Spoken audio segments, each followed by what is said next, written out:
సరే చనిపోతారు, తర్వాత తీర్పు ఉంది అని అంటున్నాడు దేవుడు. ఆ తీర్పు తీర్చేవాడు ప్రభు అయిన యేసుక్రీస్తే. ఎందుకంటే ఆయన నీ పక్షమున వహించినప్పుడు నువ్వు ఆయన పక్షమున లేవు. నువ్వు నా వాడివి అని చెప్పి దేవుడు నీ ముందుకు వచ్చినప్పుడు నువ్వు నా వాడివి కాదని చెప్పి దూరం వెళ్ళిపోతే దేవుడు ఏమంటాడు? నీ ఇష్టం నాయన అనేసి అంటాడు. దేవుడు ఎవరిని బలవంత పెట్టాడు. దేవుడు ఎవరిని బలవంత పెట్టాడు. దూరం వెళ్ళిపోయావా నరకానికి వెళ్ళిపోతావు, నా దగ్గరకు వచ్చావా నాతో పాటు యుగ యుగాలు నాతో పాటు రాజ్యం వెళ్తావు. నువ్వు ఒక సంతోషకరమైన పట్టణం, శుద్ధ సువర్ణమైన రాజవీధులు అనేస్తాను అన్నాడు. అది చచ్చౌకమైన బిల్డింగ్ అనేస్తాను అన్నాడు. దాని పొడవెంతో, దాని ఎత్తంతా, దాని ఎత్తెంతో, దాని యొక్క వెడల్పంతా అనేస్తాను అన్నాడు. అది ఒక చచ్చౌకమైన బిల్డింగ్. అటువంటి బిల్డింగ్లో తిరిగే భాగ్యం ఇచ్చాడు. దాని చుట్టూ ఉన్న కాంపౌండ్ వాళ్ళు కొన్ని రత్నాలతో వేసిన, అమూల్యమైన రత్నాలతో వేసిన దాని యొక్క గోడలు దాన్ని పూత వేయబడినాయి. కాబట్టి దేవుడు చూపించే నగరము మనకు ఊహలకు కూడా అందనంత గొప్ప నగరం. అటువంటి నగరంలో మనం ఉండడానికి, అటువంటి నగరంలో తిరగడానికి దేవుడు మనకు కృపనిస్తా ఉన్నాడు. ఈరోజు తులం బంగారం కొనలేకపోతా ఉన్నాం. తులం బంగారం ఎంత ఉంది? 1,40,000 దాటిపోయింది. ఇంతకుముందు 1,70,000 కూడా ఉండేది.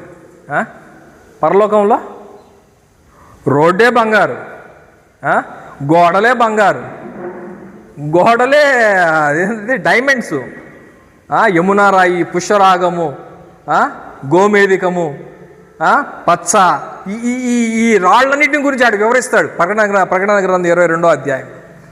ఇటువంటి మంచి మంచి శుద్ధ సువర్ణమైన రాచవీధుల్లో తిరగవలసిన వాళ్ళు ఎక్కడ వెళ్ళిపోతున్నారు? పాతాళంలోకి వెళ్ళిపోయి యాతన పడుచు పళ్ళు కొరికే ప్రదేశం, ఒళ్ళంతా కాలిపోతూ కేకలేసే ప్రదేశంలోకి వెళ్ళిపోతున్నారు.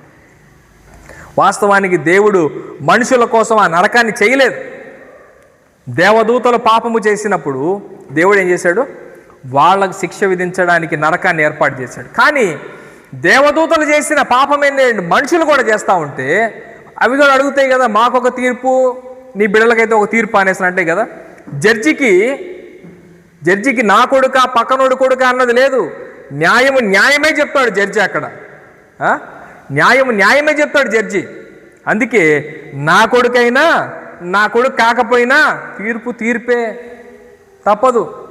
అయితే ఒకటే మార్గము, నా కొడుకుని రక్షించుకోవడానికి అన్ని ప్రయత్నాలు చేస్తాను, పక్కన నుండి రక్షించడానికి నాకు సంబంధం లేదు కాబట్టి నేను ఏం పట్టించుకో. దేవుడు కూడా అదే అంటున్నాడు.